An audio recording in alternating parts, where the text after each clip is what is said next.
Hello दोस्तों, नमस्कार। आपका स्वागत है मेरे चैनल पे। टेस्ट पेपर 16 के साथ आज हम हाजिर हो चुके हैं। केमिस्ट्री के जितने भी पार्ट हमने पढ़े थे वन लाइन फैक्ट के साथ, है ना। ऑल केमिस्ट्री के फैक्ट वन लाइन, है ना। तो टेस्ट पेपर में 16 लेके आई हूँ। 19 तक कल हमने क्वेश्चंस देख लिए थे, आज यहाँ से स्टार्ट करते हैं। आइए देख लेते हैं। जल सीसा का रासायनिक सूत्र है, क्या है? Na2SiO3। क्या है जल शीशे का रासायनिक सूत्र? Na2SiO3। ये जो है जल शीशा का रासायनिक सूत्र है।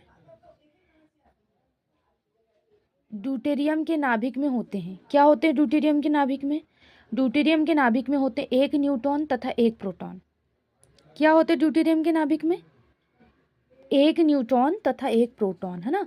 अगर हम ड्यूटेरियम का नाभिक देखें तो 1 न्यूट्रॉन होंगे और 1 प्रोटॉन होंगे, उसके अलावा इलेक्ट्रॉनों की वहाँ कोई संख्या नहीं है। यूरेनियम के समस्थानिक होते हैं, यूरेनियम के क्या समस्थानिक होते हैं? 238 जो है वो यूरेनियम के समस्थानिक होते हैं, ठीक है। वो यूरेनियम के समस्थानिक है, मतलब जिन परमाणु संख्या समान, भार अलग अलग, है ना, वही समस्थानिक। तो यूरेनियम के इतने समस्थानिक है। हाइड्रोजन के समस्थानिक कितने होते हैं? हाइड्रोजन के समस्थानिक है 3। कितने हैं? हाइड्रोजन के समस्थानिक है 3, ठीक है। अनिश्चितता के सिद्धांत का प्रतिपादन किसने किया था? तो जो अनिश्चितता है उसके सिद्धांत का प्रतिपादन किया था हाइजेनबर्ग ने, ठीक है। अनिश्चितता के सिद्धांत का प्रतिपादन किया था हाइजेनबर्ग ने। स्थिर ताप पर गैस का आयतन कम करने से उसका दाब क्या होगा? क्या होगा उसका दाब? उसका दाब बढ़ जाता है। जब आप स्थिर ताप लेते हो, उसमें गैस का आयतन कम करते हो, तो उसका दाब क्या होता है? वो बढ़ जाता है, ठीक है, वो बढ़ जाता है। परमाणु भट्टी में कौन सा ईंधन प्रयुक्त होता है? परमाणु भट्टी में कौन सा ईंधन प्रयुक्त होता है? तो वो है यूरेनियम। यूरेनियम जो है वो परमाणु भट्टी में प्रयुक्त होता है, ठीक है। भोपाल गैस दुर्घटना में किस गैस का रिसाव हुआ था? ये बोल रहा है। तो भोपाल गैस जो दुर्घटना हुई थी उसमें हम मिथाइल आइसोसाइनेट, है ना, मिसाइल आइसोसाइनेट, यही दिख रहा है। ये तो मेथाइल है ना, मेथाइल है, लेकिन आइसोसाइनाइट है ये। तो मिसाइल मिथाइल आइसोसाइनेट, नेट हुआ था ना, नाइट हुआ था, ठीक है, नेट हुआ था। मेथाइल आइसोसाइनेट हुआ था, ठीक है, कंफ्यूज नहीं होना है। साइनेट का रिसाव हुआ था, ना कि साइनोनाइट का हुआ था, ठीक है। सिंदूर का रासायनिक नाम क्या है? सिंदूर का रासायनिक नाम है मर्क्यूरिक सल्फाइड। क्या है? Mercuric sulphide. सिंदूर का रासायनिक नाम क्या है? Mercuric sulphide. Radio carbon dating से किसका निर्धारण होता है? तो रेडियो कार्बन डेटिंग से जीवाश्म की आयु, जो जीवाश्म छोटे छोटे रहते हैं या फिर कचरों से सड़ के जो जीवाश्म बनते हैं, है ना, तो वो ही जीवाश्म की कितनी आयु है उसका निर्धारण एक विधि रहती है, रेडियो कार्बन डेटिंग विधि, उससे किया जाता है जीवाश्म की आयु का निर्धारण। सूर्य की किरणों का कौन सा भाग सोलर कुकर को गर्म करता है ना। सूर्य की किरणों का कौन सा भाग जो है वो सोलर कुकर को गर्म करता है? तो इंफ्रारेड किरणें जो होती है वो क्या करती है? सोलर कुकर को गर्म करती है। सूर्य की किरणों का कौन सा भाग सोलर कुकर को गर्म करता है? तो जो इंफ्रारेड किरणें होती है वो सूर्य की किरणों का भाग को गर्म करती हैं।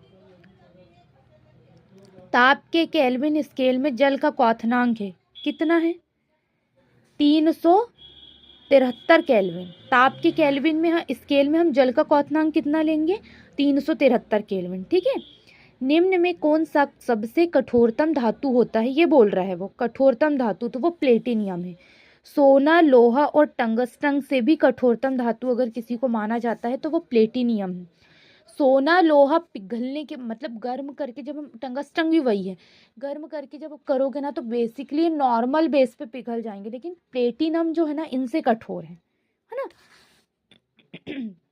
निम्न हैलोजनों में सबसे अधिक अभिक्रियाशील क्या है? निम्न जो हैलोजन है उसमें सबसे अधिक अभिक्रियाशील क्या है? तो वो है फ्लोरीन। फ्लोरीन जो है वो सबसे अधिक अभिक्रियाशील है। बॉक्साइट का रासायनिक नाम क्या है? बॉक्साइट का जो रासायनिक नाम है वो है हाइड्रेटेड एल्यूमिनियम ऑक्साइड। क्या है? हाइड्रेटेड एल्यूमिनियम ऑक्साइड जो है वो बॉक्साइट का रासायनिक नाम है। मोनोजाइट किसका अयस्क है?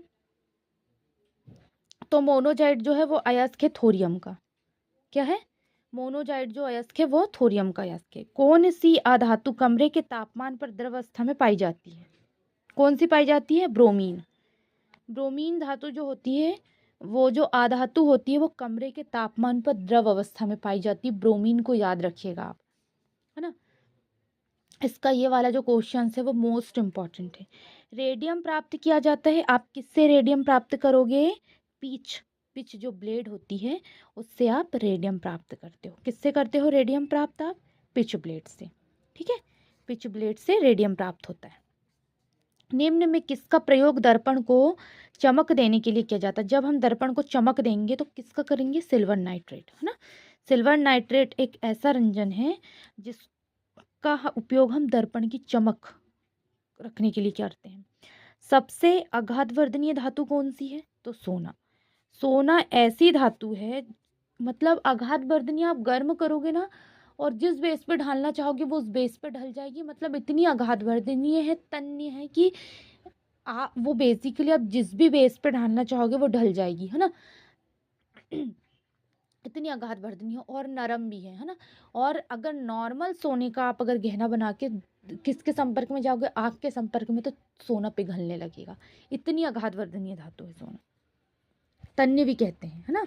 तो टेस्ट पेपर हमारा 16 कंप्लीट हो गया है ना। 90 नंबर के क्वेश्चन से हमने देख लिए थे, 20 नंबर के क्वेश्चन से। तो आज 20 से 39 तक कंप्लीट कर लीजिएगा। ठीक है, आज के लिए बस इतना ही।